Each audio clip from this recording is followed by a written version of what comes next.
तो देश का सबसे बड़ा मुकदमा देश की सबसे बड़ी अदालत में वक्फ कानून पर सुनवाई पर सबकी निगाहें थी। अब सुनवाई तो पूरी हो गई, मैराथन सुनवाई। मगर सुनवाई के बाद और सुनवाई से पहले क्या हुआ, कोर्ट के भीतर वो कौन सी दलीलें थी जो कोर्ट के बाहर भी चर्चा का विषय बनी। बात सिर्फ इतनी नहीं है कि सुप्रीम कोर्ट ने फैसले को सुरक्षित रख लिया है, दरअसल जिक्र उन दलीलों का भी जरूरी हो जाता है जिसे जानना आपके लिए भी जरूरी है। कपिल सिब्बल ने क्या कहा, चीफ जस्टिस ऑफ इंडिया ने क्या कहा और सॉलिसिटर जनरल तुषार मेहता ने क्या कुछ कहा। कोर्ट के भीतर बहुत महत्वपूर्ण दलीलें, जैसे कि कपिल सिब्बल ने कहा, और यह दलील क्यों दी कि ईश्वर और दान वाली जो बात थी, जो आज चर्चा का विषय भी बन रही है। ये तमाम पहलू जिसे जानना आपके लिए जरूरी है कि देश के सबसे बड़े मुकदमे पर देश की सबसे बड़ी अदालत में सुनवाई के दौरान कौन कौन सी दलीलें थी जो कहीं ना कहीं मोदी सरकार को भी बैकफुट पर ला रही थी।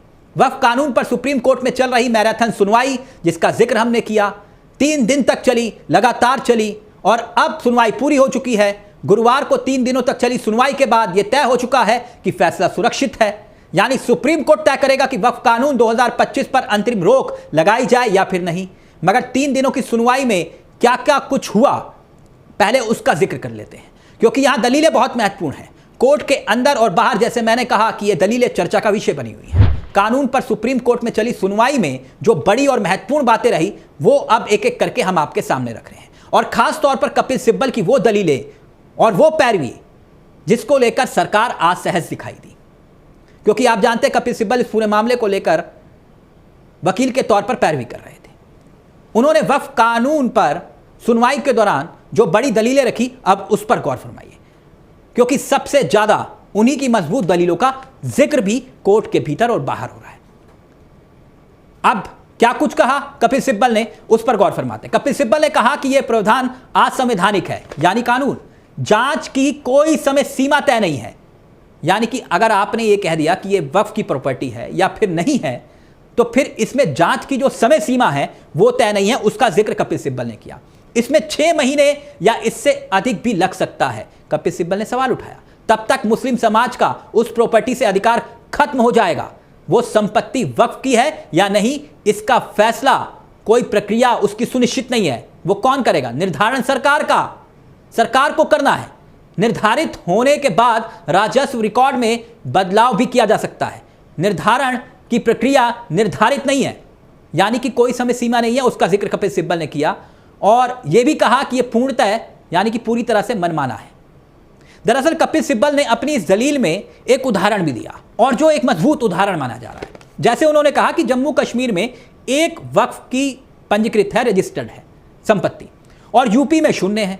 अब कल्पना कीजिए कि लखनऊ के इमामबाड़ा खत्म हो जाए। यह बहुत बड़ी बात कपिल सिब्बल ने कही।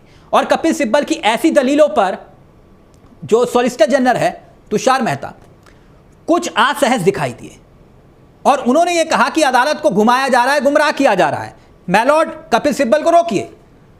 अब इस पर कपिल सिब्बल ने तर्कों के तहत जवाब दिया, कहा यह बात तो आप अदालत के बाहर कहते हैं और वो बात हमने अदालत में कही, तो आप हमें कह रहे हैं गुमराह कर रहे हैं। अब कपिल सिब्बल की मजबूत दलीलों का जो जिक्र किया जा रहा है, उसमें एक सवाल भी था। सवाल सीधा और सपाट था। बहुत महत्वपूर्ण प्रश्न है। कपिल सिब्बल कहते हैं कि वक्फ बाय यूजर है क्या? वक्फ बाय यूजर, जिसको लेकर बार बार बात हो रही है, और उसमें कपिल सिब्बल 1954 में पहली बार उसका जिक्र किया गया। कपिल सिब्बल ने कहा कि 1954 में पहली बार कहा गया कि मुतवली उस तरह का व्यक्ति नहीं है जो रजिस्ट्रेशन कर सके, और फिर सर्वेक्षण की बात कही गई। फिर 1995 का जिक्र किया गया, क्योंकि उस अधिनियम में पूरी प्रक्रिया है, कपिल सिब्बल ने कहा। लेकिन कुछ राज्यों का काम है और वो काम कहा जा रहा है मुतवली करें। चलिए अब आते हैं उस दलील पर जब वक्फ कानून की सुनवाई के दौरान सुप्रीम कोर्ट में दान का जिक्र भी आया।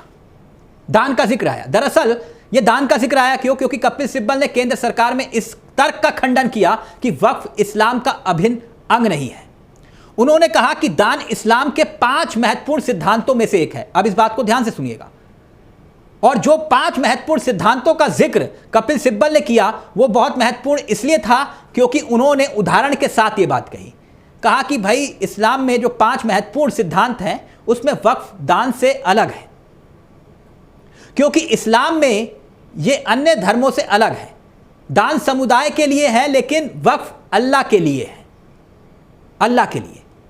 केंद्र का तर्क यह है कि दान सभी के लिए एक है और किसी का नहीं है ये, तो वो कह रहे हैं कि भाई ये अल्लाह के लिए है, अल्लाह के लिए दान दिया।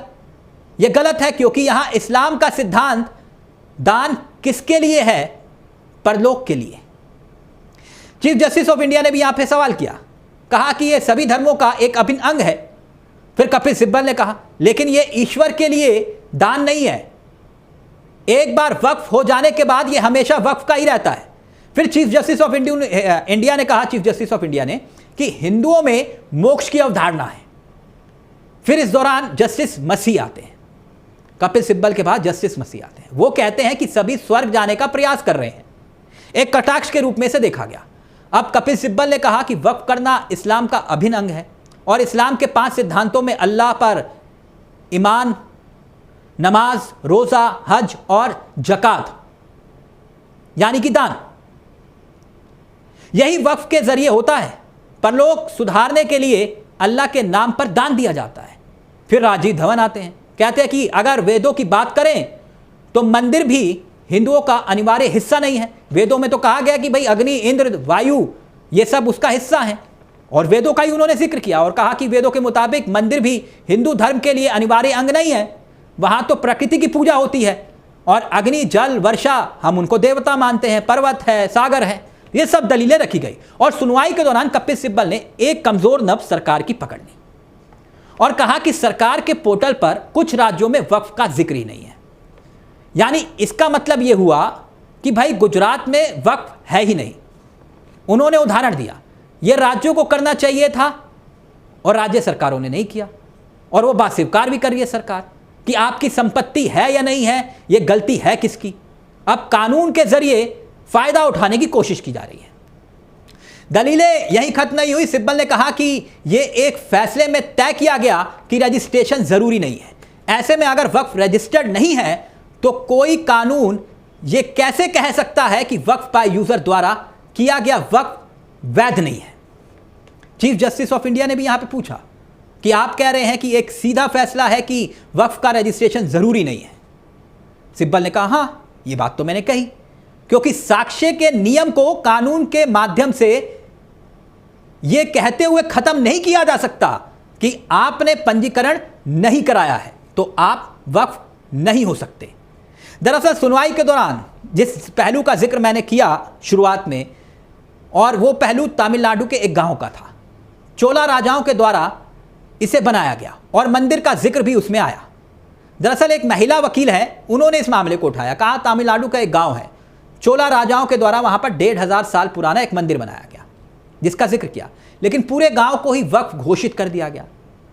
तो ये तमाम दलीलें जो कोर्ट के भीतर कुछ टिक पाई, कुछ नहीं टिक पाई, यानी कुल मिलाकर देखें तो दलीलों के साथ कपिल सिब्बल ने इस मामले पर मोदी सरकार को बैकफुट पर लाने की पूरी कोशिश की। मगर अब जैसे कि आप जानते हैं कि फैसला सुप्रीम कोर्ट को लेना है, देश की सबसे बड़ी अदालत को लेना है, और इस फैसले पर सबकी निगाहें हैं, क्योंकि इस वक्त मौजूदा वक्त में यह देश का सबसे बड़ा मुकदमा है। अब इस कानून पर अंतरिम रोक लगती है या फिर नहीं, यह तय हो जाएगा। फिलहाल इस खबर में मेरे साथ इतना ही। आपसे गुजारिश है इस चैनल को सब्सक्राइब जरूर कर लीजिए, ऐसी खबरें हम आप तक पहुंचाएंगे। मुझे दीजिए इजाजत। नमस्कार, जय हिंद, जय भारत।